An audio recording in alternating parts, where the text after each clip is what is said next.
Joo, tämä koiravaljakko on hyvin alkeellinen kulkupeli, että eräiden tutkimusten mukaan koira on alkanut olemaan, eli sudesta on ruvennut koira muuntumaan noin 27 000 vuotta sitten.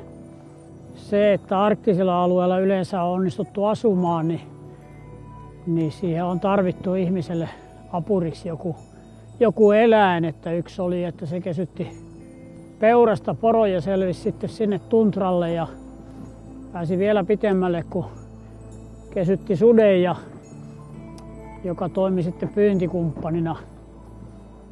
On olemassa tämmöisiä luontoon liittyviä liikuntamuotoja, kulkuneuvoja. Purjehdus on toinen samantapainen, jossa ihmisen pitää ymmärtää tiettyjä luonnonmerkkejä, jotta se pääsee eteenpäin. Ja tämä koiravaljakko on semmoinen peli, että siinä pitää tavallaan osata puhua suden kieltä, eli ymmärtää koiraeläimen käyttäytymistä ja elekieltä ja tavallaan toimia sen lauman johtajana. Sinne valjakon keulille laitetaan yleensä semmoiset aktiiviset, energiset yksilöt, joilla on myöskin kyky pitää kontaktia siihen laumanjohtaja ihmiseen. Ja kun se ideaali valjakko rakennetaan, niin se voima pyritään pistämään tuonne taakse ja sitten semmoinen nopeus ja ketteryys tuonne eteen. Kun koulutetaan johtajakoiraa, niin sille opetetaan käännökset oikein ja vasen. Ja vanhempana ne oppii ottamaan jopa kiintopisteitä tämmöisen avoimen järven jäällä, ottamaan vastarannalta kiintopisteen ja siitä sitten tarvittaessa vähän oikea tai vasen käskyllä uuden kiintopisteen ja tämmöisillä vähän komennolla ottamaan sitten vaikka täyskäännöksiä ja ympyröitä.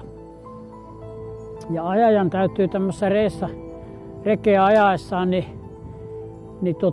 toimia sillä tavalla elastisesti tiukka ote siitä reejarrulta ja kaarelta ja sitten vähän polvet notkeena sillä tavalla kuin jollain laskettelijallakin ja kurveissa kallistaa sitten aina sisäkurvin puolelle. Sitten yleensä tähän rekeen on tehty jarru, eli täällä on takana alla semmoinen sanka, jossa on piikit ja sitä painamalla se voidaan sitten vaikka pysäyttää näin. Ja yleensä nämä merkit on hyvin yksinkertaisia vihellyksiä ja erilaisia helppoja ääniä. Meillä sitten sillä kun asiakkaat ajaa itse, eli tehdään sapareja, niin yleensä normaalikelillä ja normaalipainoinen ihminen saa 4 koiran valjakon. Pidetään ensin ajo-opetus, jossa kerrotaan sen reen käsittelystä ja tavallaan tästä hallintalaitteesta, eli jarruhan on se tärkein ja sitten se, että tärkeää kontrolloida, että ne on jarrulla esimerkiksi alamäessä, että se reen vauhti ei ylitä koirien nopeutta. Ruska, ruska, ruska.